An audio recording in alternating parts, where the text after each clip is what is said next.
എൻ്റെ പേര് അഞ്ജു സിയാർ. ഞാൻ തിരുവനന്തപുരത്ത് നിന്ന് വരുന്നു. 2023 ജനുവരി 15-ാം തീയതിയാണ് ഞാൻ ആദ്യമായി ഉടമ്പടി എടുക്കുന്നത്. ഞാൻ ഉടമ്പടി എടുക്കുന്ന സമയം BSc nursing 4th year final year student ആയിരുന്നു. BSc nursing 4th year final year exam എഴുതാൻ വേണ്ടിയിട്ട് എല്ലാ ഫീസും കംപ്ലീറ്റ് ആക്കണമായിരുന്നു. എനിക്ക് ആ സമയം 3 ലക്ഷം രൂപയോളം ഫീസ് അടച്ച് തീർക്കാനുണ്ടായിരുന്നു. എൻ്റെ വീട്ടിലെ സാമ്പത്തികം വെച്ചിട്ട് 10,000 രൂപ പോലും ആ സമയം മറിക്കാൻ പറ്റത്തില്ല. അങ്ങനത്തെ ഒരു സിറ്റുവേഷനിലായിരുന്നു. ഞാൻ കുറേ സാക്ഷ്യം കേട്ടു. സാക്ഷ്യത്തിൽ അമ്മ മാതാവിൻ്റെ അടുത്ത് ഡേറ്റ് വെച്ച് പ്രാർത്ഥിച്ചു കഴിഞ്ഞാൽ ഏതൊരു കാര്യവും നടക്കും എന്ന് കുറച്ച് സാക്ഷ്യം ഞാൻ കേട്ടു. അടുത്ത് അമ്മ ഫോൺ വിളിച്ചിട്ട് പറഞ്ഞു, നീ എന്തായാലും 3 ദിവസം ഡേറ്റ് വെച്ച് അമ്മ മാതാവിനോട് ചോദിക്ക്, നിനക്കത് കിട്ടും. അങ്ങനെ ഞാൻ മാതാവിൻ്റെ അടുത്ത് 3 ദിവസം ഡേറ്റ് വെച്ച് പ്രാർത്ഥിച്ചു.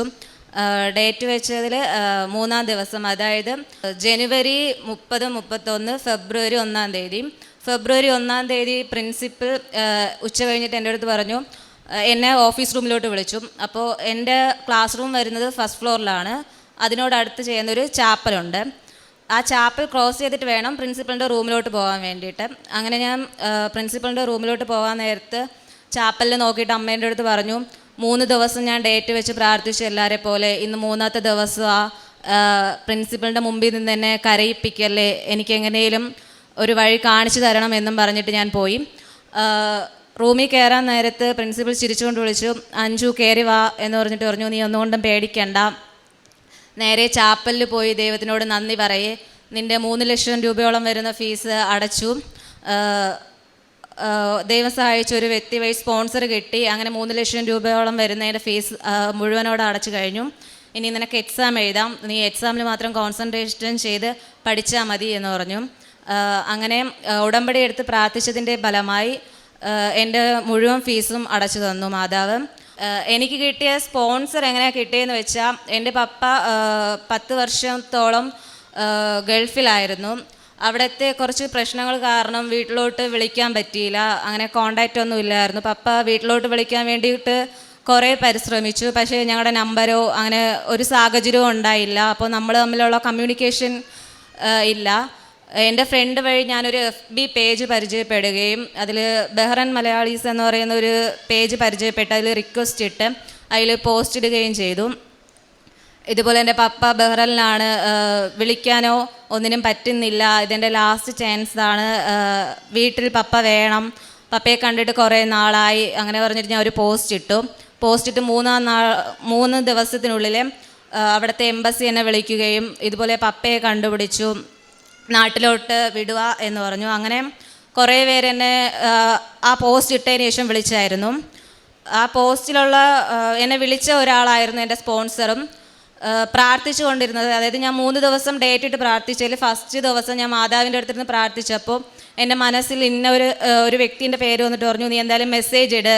അങ്ങനെ ഞാൻ മെസ്സേജ് ഇട്ടു, എനിക്കിതുപോലെ എക്സാം ഫീസ് അടയ്ക്കണം, എൻ്റെ കയ്യിൽ 1 രൂപയില്ല, വീട്ടിൽ മറിക്കാൻ പറ്റത്തില്ല, പപ്പയില്ല, പപ്പ വരുന്നതേ ഉള്ളൂ, വന്നാലും അവിടെ കുറച്ച് പ്രശ്നങ്ങളായിട്ടാണ് വിളിക്കാൻ പറ്റാതെ കിടന്നത്. അപ്പോൾ 1 രൂപയില്ല, വീട്ടിൽ അമ്മയാണെങ്കിൽ ക്ലീനിങ് സ്റ്റാഫായിരുന്നു, അപ്പോഴത്തേക്ക് കാശില്ല.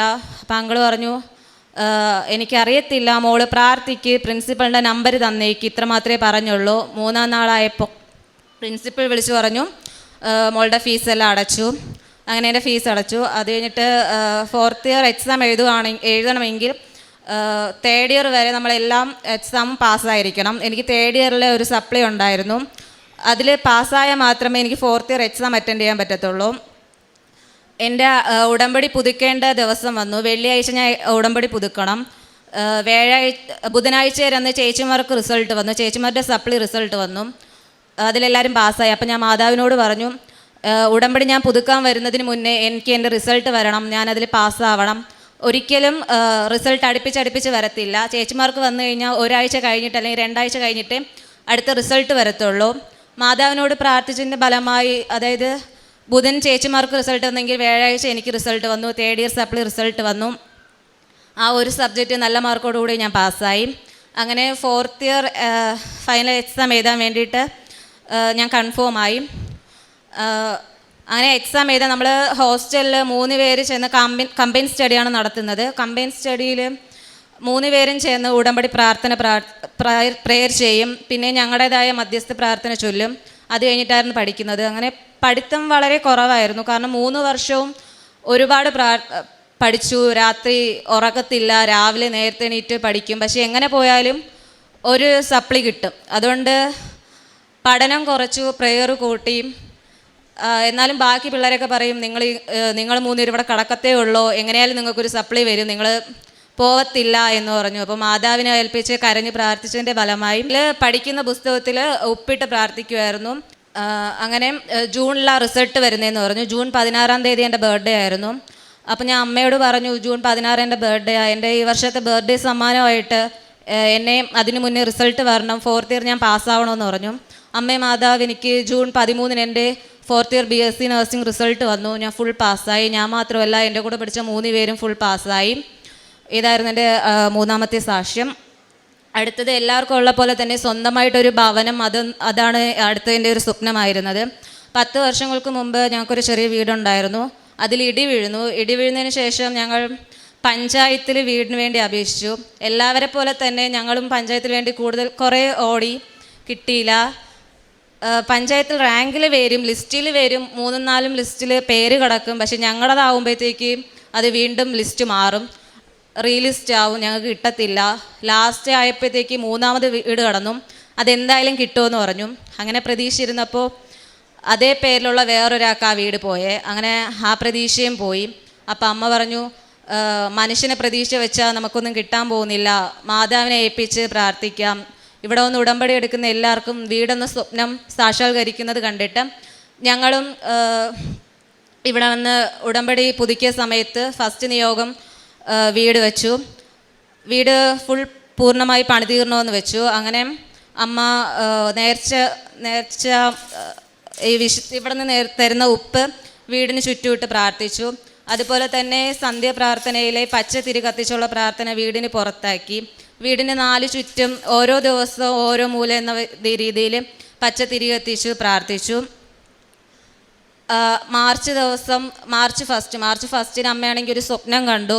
മാതാവ് അമ്മയുടെ സ്വപ്നത്തിൽ വന്നിട്ട് പറഞ്ഞു, നിന്നെ ഞാൻ കൈവിടില്ല, നിങ്ങൾക്ക് എന്തായാലും ഒരു വീട് ഞാൻ തരും. അങ്ങനെ സ്വപ്നം കണ്ട് 3-ാം നാൾ ഞങ്ങൾ ലോണിന് വേണ്ടി അപേക്ഷിച്ച ലോൺ പാസ്സായി. 5 ലക്ഷം ലോൺ കിട്ടി. പിന്നെ ഞങ്ങളുടെ ഗോൾഡൊക്കെ വെച്ച് മാക്സിമം എമൗണ്ട് നമുക്ക് കാശ് കിട്ടി. ആരുടെ അടുത്തൊക്കെ നമ്മൾ പോയി കാശിന് ചോദിക്കുന്നോ എല്ലാവരും മറുത്തൊരു നോ എന്നില്ലാതെ എല്ലാവരും തന്ന് സഹായിച്ചു.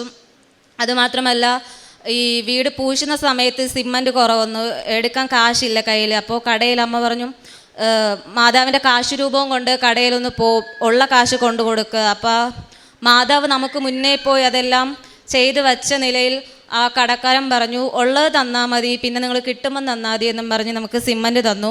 അങ്ങനെ വീട് പണി പൂർത്തിയായി. വീട് പണിയുന്ന നേരത്തെ അമ്മയുടെ ഒരു വലിയ സ്വപ്നമായിരുന്നു മുകളിൽ ഒരു റൂം എടുക്കണമെന്നുള്ളത്. അപ്പോൾ ബന്ധുക്കളെ എല്ലാവരും കളിയാക്കി, എന്നും ഫുഡ് കഴിക്കാൻ നിലയില്ലാത്ത നിങ്ങൾ എന്തിനാ മുകളിലൊക്കെ റൂം എടുക്കുന്നത് എന്നും പറഞ്ഞിട്ട് ഒരുപാട് കളിയാക്കി. അതൊന്നും നടക്കാൻ പോണില്ല, ഇങ്ങനെയൊക്കെ കടക്കത്തേ ഉള്ളൂ, കടം പിടിച്ചു പോവും, അങ്ങനെയൊക്കെ ഒരുപാട് കളിയാക്കി. ആ സമയങ്ങളിൽ ഒരുപാട് കരഞ്ഞു. മാതാവിൻ്റെ മുമ്പിൽ മാത്രമേ ഒന്ന് കരഞ്ഞിട്ടുള്ളൂ. അങ്ങനെ ലാസ്റ്റ് ആയപ്പോഴത്തേക്കും മുകളിൽ ഒരു റൂം എന്ന സ്വപ്നം മാറ്റി 2 റൂം തന്ന് മാതാവ് ഞങ്ങളെ സഹായിച്ചു. ഇപ്പോൾ വീട് പണി പൂർത്തിയായി. വീട് പാലുകാച്ചൽ നടത്തി. ഉടമ്പടി എടുത്തതിന് ശേഷം ചെറുതും വലുതുമായ ഒരുപാട് അനുഗ്രഹങ്ങൾ ഞങ്ങൾക്ക് മാതാവ് നൽകി അനുഗ്രഹിച്ചു. പ്രേക്ഷിത പ്രവർത്തനമായിട്ട് പത്രം വാങ്ങി കൊടുക്കുമായിരുന്നു.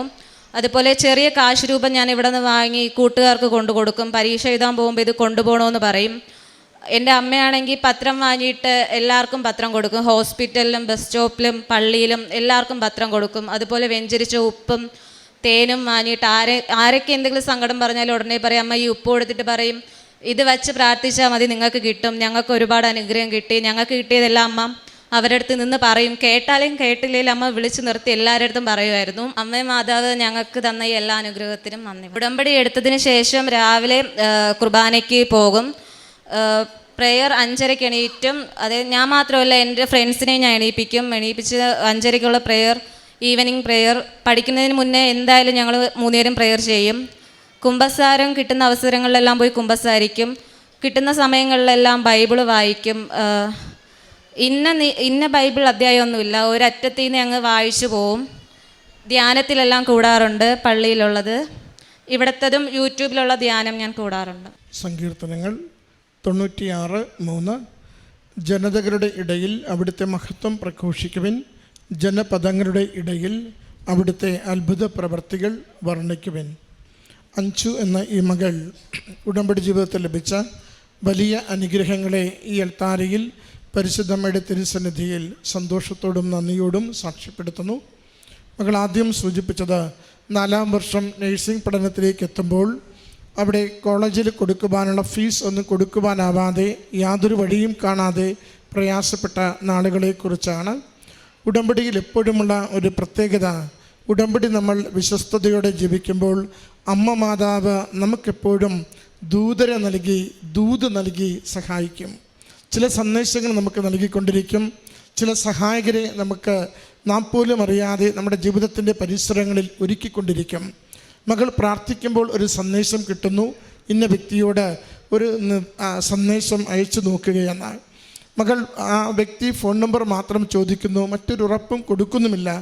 പക്ഷേ മകൾക്ക് ഉടമ്പടിയിലുള്ള വിശ്വാസമാണ്, ഉടമ്പടി ജീവിതത്തിൽ ആ വിശ്വസ്തതയിലുള്ള സന്തോഷമാണ് മകൾ ഡേറ്റിട്ട് പ്രാർത്ഥിക്കുന്നത്. 3 ദിവസങ്ങൾ കഴിഞ്ഞാൽ ആ പരീക്ഷയുടെ കാര്യങ്ങളിലേക്ക് ചെന്നെത്തണം. അതുകൊണ്ട് ജനുവരി 30, 31, ഫെബ്രുവരി 1 എന്ന തീയതിയിട്ട് മകൾ പ്രാർത്ഥിക്കുന്നതാണ് സൂചിപ്പിക്കുക. 3-ാം ദിവസം കോളേജിൽ പ്രിൻസിപ്പൾ വിളിച്ചിട്ട് ഈ ഒരു വ്യക്തി മുഴുവൻ ഫീസും അടച്ചതിൻ്റെ സന്തോഷമാണ് മകളെ അറിയിക്കുന്നത്. എന്തെങ്കിലും കുറച്ച് കിട്ടുമെന്ന് കരുതിയായിരിക്കും, അല്ലെങ്കിൽ ഒന്ന് അമ്മ മാതാവ് പ്രാർത്ഥനയിൽ നൽകിയത് ചോദിച്ചേക്കാമെന്ന് കരുതി ചോദിക്കുമ്പോൾ അമ്മ ആയിരിക്കുന്ന അവസ്ഥകളെ, അതിൻ്റെ മുഴുവൻ കഷ്ടതകളെയും നമുക്ക് നിവൃത്തിയൊന്നുമില്ല, കഴിവൊന്നുമില്ലെന്ന് അമ്മ തിരിച്ചറിയുമ്പോൾ നമുക്ക് വേണ്ടി കൃപയുടെ വഴികൾ ഒരുക്കുന്നത് എങ്ങനെയെന്ന് നമ്മളെപ്പോലും വിസ്മയിപ്പിക്കുന്നതാണ്. മകളുടെ ആദ്യത്തെ സാക്ഷ്യം ഈ കൃപയുടെ വിസ്മയം കൊണ്ട് മകളുടെ പഠനം തുടരുവാനും പരീക്ഷ എഴുതുവാനുമുള്ള വഴി തുറന്നതാണ്. രണ്ടാമത്തത് മകളുടെ അരിയറുകൾ തീർന്നതാണ്. അവസാന വർഷ പരീക്ഷയ്ക്ക് മുമ്പ് അരിയറുകൾ മുഴുവനും തീർക്കണമെന്ന നിബന്ധനയുണ്ട്. അതും ഇതുപോലെ തന്നെ അമ്മയുടെ ഉടമ്പടി പ്രകാരം ജീവിക്കുകയും നേർച്ച വസ്തുക്കൾ ഉപയോഗിച്ച് പ്രാർത്ഥിക്കുകയും ചെയ്യുമ്പോൾ ആ 4-ാം വർഷത്തേക്ക് ദിവസമൊന്നും നഷ്ടപ്പെടാതെ സുരക്ഷിതമായി ആ പരീക്ഷ എഴുതുവാനുള്ള വഴികൾ അമ്മ മാതാവ് തുറന്നു കൊടുത്തത് സാക്ഷ്യപ്പെടുത്തുന്നു. മറ്റൊന്ന്, ഒരു ഭവനം വയ്ക്കുവാൻ വേണ്ടിയുള്ള അമ്മയുടെ അരികിലുള്ള പ്രാർത്ഥനയാണ്. മനുഷ്യനിൽ ആശ്രയിച്ചിട്ട് പ്രയോജനമില്ല, ദൈവത്തിൽ ശരണപ്പെട്ട് പ്രാർത്ഥിക്കാമെന്ന ബോധ്യത്തോടു കൂടി ഉടമ്പടി പ്രകാരം ജീവിതത്തെ ക്രമപ്പെടുത്തുകയും ഉടമ്പടിയുടെ തിരികൾ കത്തിച്ച് വീടിൻ്റെ 4 മൂലയ്ക്കും പുറത്ത് നടന്ന് പ്രാർത്ഥിക്കുകയും ഉടമ്പടി ഉപ്പ് അവിടെ വിതറിക്കൊണ്ട് അമ്മയുടെ സംരക്ഷണം തേടി പ്രത്യേകമായിട്ടത് സമർപ്പിക്കുകയും ചെയ്യുമ്പോൾ വിചാരിച്ചതിലും വലിയ വീട്, മറ്റുള്ളവർ കണ്ടാൽ വിസ്മയിക്കുന്ന വീട്, അമ്മ മാതാവ് അതിൻ്റെ സാമ്പത്തികമായ എല്ലാ സാഹചര്യങ്ങളെയും ഒരുക്കി കൊടുത്തുകൊണ്ട് ചുരുക്ക സമയത്തിനുള്ളിൽ അത് പൂർത്തീകരിക്കുവാൻ കുടുംബത്തെ അനുഗ്രഹിച്ചതിൻ്റെ സാക്ഷ്യമാണ് മകൾ പങ്കുവെച്ചത്. അതോടൊപ്പം തന്നെ മകൾ 4-ാം വർഷത്തെ പരീക്ഷ എഴുതുമ്പോഴും മകൾ പറയുന്നുണ്ട്, അത്രയും നാൾ ഞാൻ പഠനത്തിനാണ് പ്രാധാന്യം കൊടുത്തത്, എൻ്റെ ദൈവത്തെക്കാൾ ഉപരി പഠനത്തിന് പ്രാധാന്യം കൊടുക്കുകയും എല്ലാ പരീക്ഷകൾക്കും 2, 3, 1 അരിയിറക്കി വന്ന് ഞാൻ പിന്നോട്ട് പോവുകയും ചെയ്യുമായിരുന്നു. ഉടമ്പടി എടുത്തപ്പോൾ എൻ്റെ ആദ്യത്തെ മനസ്സിൻ്റെ തീരുമാനം എൻ്റെ അമ്മ മാതാവിനും ദൈവഹിതത്തിനും ജീവിതത്തിൽ പ്രാധാന്യം കൊടുത്തുകൊണ്ട് മാത്രമേ ഇതിലേക്ക് ഞാൻ പ്രവേശിക്കുന്നുള്ളൂവെന്ന്. അവളും അവളോടൊപ്പം കൂട്ടുകാരും ഒരുമിച്ച് ഉടമ്പടിയുടെ പ്രാർത്ഥനകളിൽ നന്നായി പങ്കുചേരുകയും പഠിച്ചതിനേക്കാൾ ഉപരി അമ്മയിൽ ശരണപ്പെട്ടുകൊണ്ട് കാരുണ്യ പ്രവൃത്തികൾ ചെയ്യുന്നതിനും പ്രേക്ഷിത പ്രവർത്തനങ്ങൾ ചെയ്യുന്നതിനും സ്വന്തം ജീവിതത്തെ വിശുദ്ധീകരിക്കുന്നതിനും ശ്രദ്ധ കൊടുത്തുകൊണ്ട് മുന്നോട്ട് പോകുന്നതും 4-ാം വർഷത്തെ പരീക്ഷ ബർത്ത്ഡേ ഗിഫ്റ്റായി അത് ജൂൺ മാസം 13-ാം തീയതി അത് മകൾക്ക് ലഭിച്ചതിന് 11-ാം തീയതി ബർത്ത്ഡേ, 16-ാം തീയതി ബർത്ത്ഡേ, 13-ാം തീയതി മകൾക്കത് ബർത്ത്ഡേ ഗിഫ്റ്റായി അമ്മ മാതാവ് എല്ലാ വിഷയത്തിനും വിജയിച്ച് നല്ല മാർക്കോടുകൂടി കോഴ്സ് പൂർത്തീകരിക്കുവാൻ മകളെ സഹായിച്ചതിൻ്റെ സാക്ഷ്യമാണ് പങ്കുവെച്ചത്. പ്രിയമുള്ളവരെ, ഉടമ്പടി ജീവിതം അത് അമ്മയുടെ കരങ്ങളിലേക്ക് കൊടുക്കുന്ന ഏതൊരു നിയോഗത്തിനും അമ്മ മാതാവിന് അമ്മയുടേതായ വഴികളുണ്ട് പരിഹരിച്ചു തരുവാൻ. പലപ്പോഴും നമ്മുടെ ഉടമ്പടിയിൽ വരുന്നൊരു പ്രശ്നം, പ്രതിസന്ധി, നമ്മൾ അമ്മയ്ക്ക് നിയോഗം സമർപ്പിക്കുന്നു, നമ്മൾ വഴികൾ കണ്ടെത്താൻ ശ്രമിക്കുന്നു, വഴികളുടെ പുറകെ നമ്മൾ ഓടി നടക്കുന്നു. ദൈവത്തിൻ്റെ കരങ്ങളിൽ ഒരു നിയോഗം കൊടുക്കുമ്പോൾ ദൈവത്തിന് ഇടപെടുവാനുള്ള വഴികൾ നമ്മൾ പറഞ്ഞു കൊടുക്കേണ്ട ആവശ്യമുണ്ടോ? മകൾ പറയുന്നുണ്ട്, ഞാൻ എൻ്റെ അമ്മ മാതാവിൻ്റെ കരങ്ങളിൽ നിയോഗം കൊടുക്കുമ്പോൾ അമ്മ മാതാവ് എനിക്ക് വേണ്ടുന്ന കാര്യങ്ങൾ ക്രമീകരിച്ചു തരും. ഈ നാളുകളിൽ, അടുത്ത നാളുകളിലൊക്കെയും അച്ഛൻ ആവർത്തിച്ച ജോസഫ് അച്ഛൻ്റെ ഉടമ്പടി ധ്യാനത്തിൽ പറയുന്നുണ്ട്, നിങ്ങൾ ഓർക്കണം, നിങ്ങൾ അമ്മയുടെ കരങ്ങളിൽ ഒരു നിയോഗം സമർപ്പിച്ചാൽ നിങ്ങളുടെ ഉത്തരവാദിത്വം തീർന്നു. പിന്നെ വൃത്തിയായി ഉടമ്പടി ജീവിക്കുക. അമ്മ മാതാവ് ആ നിയോഗം സഫലമാക്കുന്നത് എങ്ങനെയെന്ന് നമുക്ക് കാണുവാൻ സാധിക്കുമെന്ന്.